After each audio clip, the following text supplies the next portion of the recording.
სრულიად საქართველოს კათოლიკოს პატრიარქის, უწმინდესისა და უნეტარესის ილია მეორის ლოცვა-კურთხევით ქადაგება წარმოთქვა საჩხერისა და ჭიათურის მიტროპოლიტმა დანიელმა. სახელითა, მამისათა და ძისათა და სული საწმინდისათა. ჩვენთან არს ღმერთი. ქრისტეს მიერ საყვარელნო, ძმანო და დანო, დღეს ეკლესია იხსენებს ძველი აღთქმის მართალთა, წმინდათა, მამათმთავართა, წინასწარმეტყველთა და ყოველთა მართალთა, რომელნიც ძველ აღთქმაში თავისი სათნო ცხოვრებით განამტკიცებდნენ ადამიანებში რწმენას, რომ დადგებოდა ჟამი და აღსრულდებოდა აღთქმა უფლისა და კაცობრიობა განთავისუფლებოდა ცოდვის მონებისაგან. სწორედ ეს ადამიანები ამზადებდნენ კაცობრიობას მესიასთან, იესო ქრისტესთან შესახვედრად და ეკლესიის ტრადიციის შესაბამისად შობის დღესასწაულის წინ ჩვენ განსაკუთრებით ვადიდებთ იმ დიდწმინდანებს, რომელთაც თავისი სათნო ღვაწლით განამზადეს კაცობრიობა უფლის შესახვედრად. დღეს ჩვენ მოვისმინეთ სახარება ლუკასი, სადაც მოთხრობილი იყო იგავი ერთი კაცის შესახებ, რომელმაც დიდი პურობა ხო და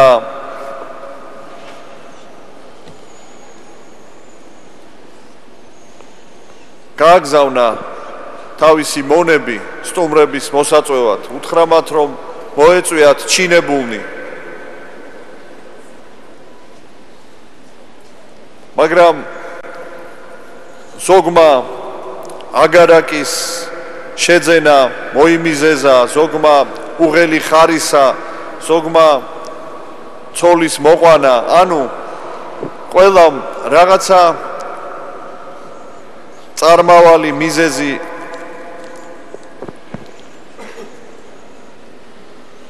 ახსენა იმისთვის, რომ უარი ეთქვა და როდესაც მოვიდნენ მონები და უთხრეს, რომ ჩინებულებმა თავი შეიკავეს, მაშინ უბრძანა სახლის პატრონმა, რომ წასულიყვნენ და გზებზე და გზაჯვარედინებზე შეეგროვებინათ ხალხი და შემოეყვანა და როცა კიდევ დარჩა ადგილი, უთხრა, რომ ყველაზე გაჭირვებულნი, გლახაკნი, ხეიბარნი ყველანი შემოიყვანეთო და ბოლოს ასე მთავრდება იგავი, რომ ჩემს სერობაზე ვერ შეძლებენ დასწრებას ვერავინ იმ ჩინებულთაგან, რომელთაც მოუწოდეს სახლის პატრონის მონებმა და მათ უარი უთხრეს და ბოლოს ამთავრებს, მრავალნი იყვნენ ჩინებულნი, ხოლო მცირედნი რჩეულ. ვინ არიან ჩინებულნი? ჩინებულნი ეს არიან ადამიანები, რომელთაც უფლისგან განსაკუთრებული მიეცათ მადლი. უპირველეს ყოვლისა აქ იგულისხმებოდა ებრაელი ერი, რომელსაც გამოარჩია, რომელიც ღმერთმა სხვა ერებს შორის და მისცა უპირველესი მადლი, სარწმუნოება, ხოლო სერობა უფლისა ეს არის სწორედ ის ზიარება, სული წმინდის მადლთან, ზიარება თვით უფალთან და ამ ზიარებისთვის მოუმზადებელნი აღმოჩნდნენ ჩინებულნი, რადგანაც მათი ცხოვრება უფრო მეტად იყო მეტი ყურადღება მათ ცხოვრებაში ექცეოდა უფრო მეტად წარმავალი, მიწიერი სიმდიდრის მოხვეჭას, ამ ქვეყნიური სურვილების დაკმაყოფილებას, ვიდრე სულიერის ძიებას. და ის სწორედ ამან განაპირობა ის, რომ მათ ვერ გულისხმახეს მადლი, რომელიც მოიტანა დედამიწაზე უფალმა ჩვენმა იესო ქრისტემ, რომელმაც განამზადა სერობა ყოველი ადამიანისთვის და უპირველეს ყოვლისა ჩინებულებისათვის. პირველნი ისინი უნდა შემოსულიყვნენ, მაგრამ მათ ვერ გულისხმახეს და დარჩნენ აი ამ დიდი სულიერი ტრაპეზის გარეშე, ამ სულიერი საზდოს გარეშე.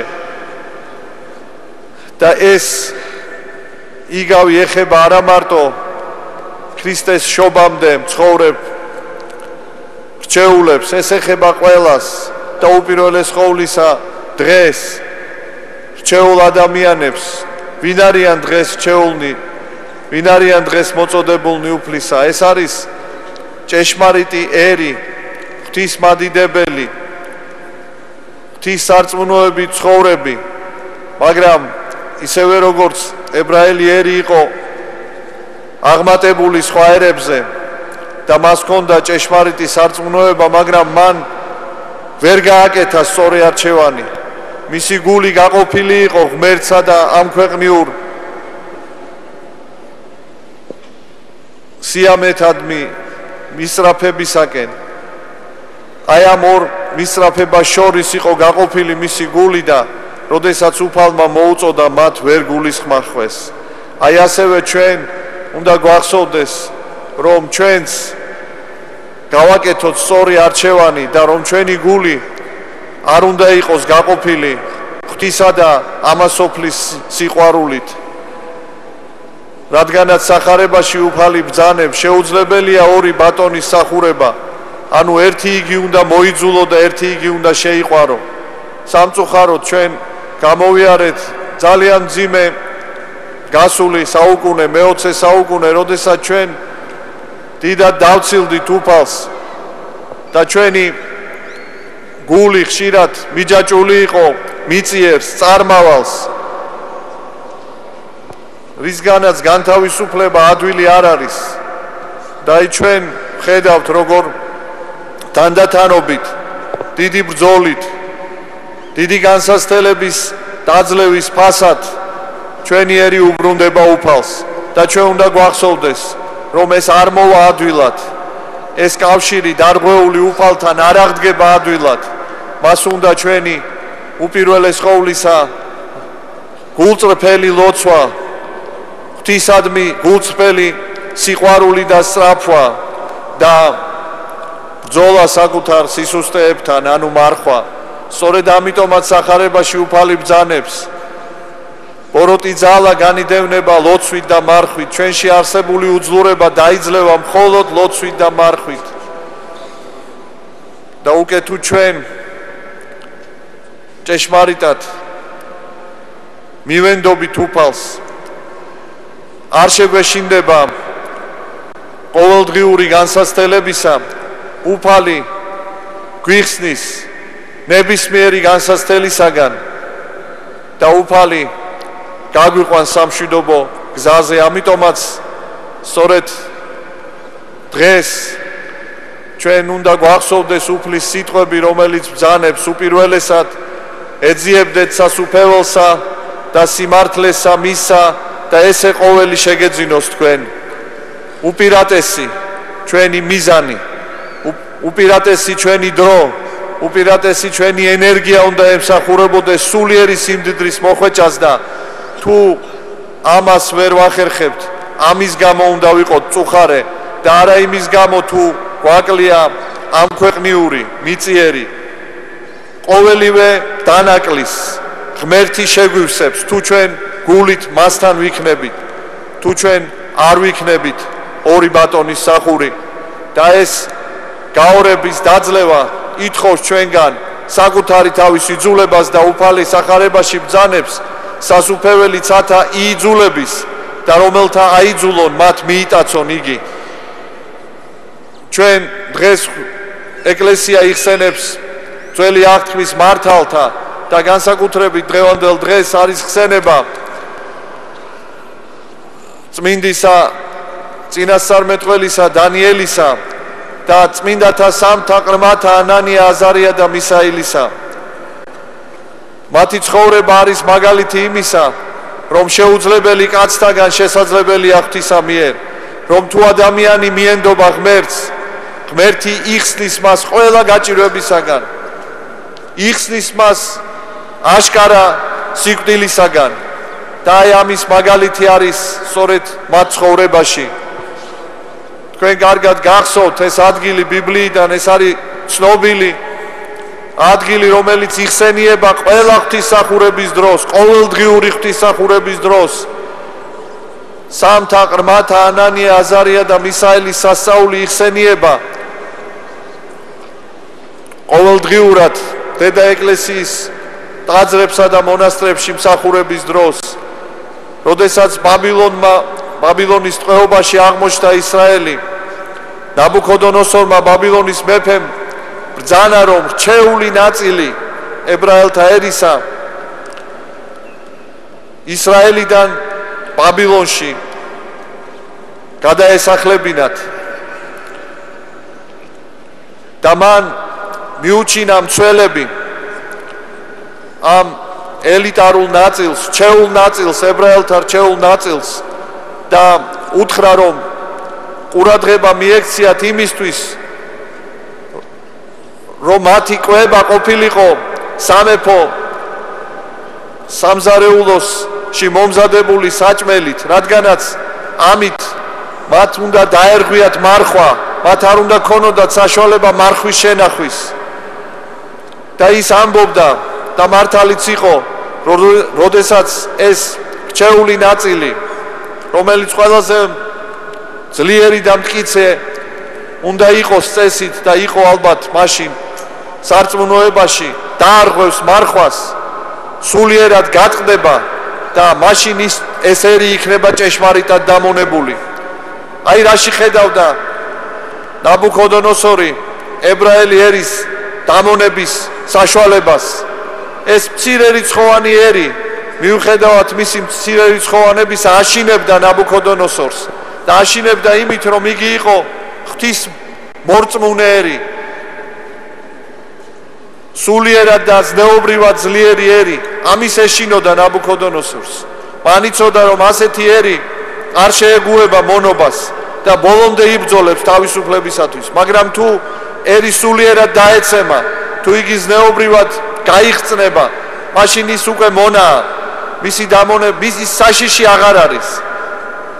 და აი მართლაც ეს რჩეული ნაწილი იძულებული გახდა მარხვა დაერღვია, რადგანაც მათ თავზე მცველები ადგენენ. მაგრამ თუ ადამიანი ეძებს ჭეშმარიტებას, თუ ადამიანი ისწრაფვის რომ ერთგული იყოს ღვთისადმი, იგი აუცილებლად გამონახავს საშუალებას, ღმერთი ამის საშუალებას მისცემს და სწორედ ანანიამ, აზარიამ და მისაილმა დანიელის მეგობრებმა და მათთან ერთად დანიელმაც სთხოვეს მცველებს, რომ მათთვის მოეტანათ პური და მწვანილი. მაშინ მცველებს შეეშინდათ, უთხრეს რომ თქვენ რო დაგინახავენ ფერფთალებს, რადგანაც პურზე და მწვანილზე ისინი შესაძლებელია რომ გამختარიყვნენ, ფერი დაეკარგათ, ჩვენ ამისთვის სიკვდილით დავგზიანო.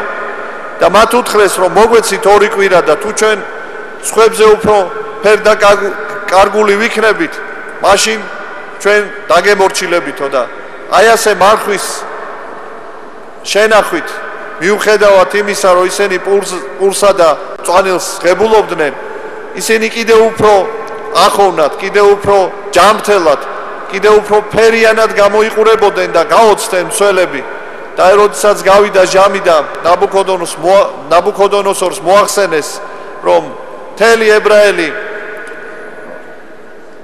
დევნილები, რომლებიც ჩამოყვანილი არიან ბაბილონში, უკვე ვეღარ ინახავენ მარხვას, გატეხეს მარხვა, მაშინ გადაწყვიტა ნაბუქოდონოსორმა, რომ მათი სულიერი დაუძლურება საბოლოოდ დაემტკიცებინა, დაედასტურებინა ყველას წინაშე და უპირველეს ყოვლისა ებრაელი ხალხისთვის ეჩვენებინა მათი სულიერი უძლურება და დაცემა და აღამართვინა 40 მეტრის სიმაღლის კერპი საკუთარი გამოსახულებით და ბრძანა, რომ ბაბილონში მცხოვრებნი ყველანი, როგორც იმ ქვეყნის მცხოვრები, ისე სხვა ქვეყნების მცხოვრებნი ყველანი შეკრებილი იყო სხვადასხვა ერის წარმომადგენლები და თაყვანი ეცათ ამ კერპისთვის. გამოიყვანეს რასაკვირველია ებრაელნიც და ბრძანეს, რომ ყველა დამხობილიყო და თაყვანი ეცა კერპისთვის. ყველა დაემხო. თვით ებრაელთა ელიტარული ფენის წარმომადგენლებიც დაემხნენ, მათ აღარ ქონდა ძალა, რომ წინააღმდეგობა გაეწიათ, რადგანაც წინააღმდეგ შემთხვევაში ვინც კერპს თაყვანს არსებდა, იქ დაანთეს ასევე უზარმაზარი ცეცხლი, რომლის ალიც წვდებოდა და უთხრეს, რომ ვინც კერპებს თაყვანს არსებდა, მათ ცეცხლში ჩააგდებდნენ და ამის შეეშინდა. ვეღარ გაუძლეს სულიერად გატეხილმა ებრაელებმა და დაემხრნენ. ფეხზე დარჩა მხოლოდ 3 ყრმა, ანანია, აზარია და მისაილი. გაუცდა ნაბუქოდონოსორი და ბრძანა, რომ ცეცხლში შეეყარათ ეს 3 ყრმა. და როდესაც ისინი ცეცხლში შეყარეს, მოხდა უდიდესი სასაული. ცეცხლი მათ არ მოეკიდათ და ისინი ცეცხლში დადიოდნენ ვითარცა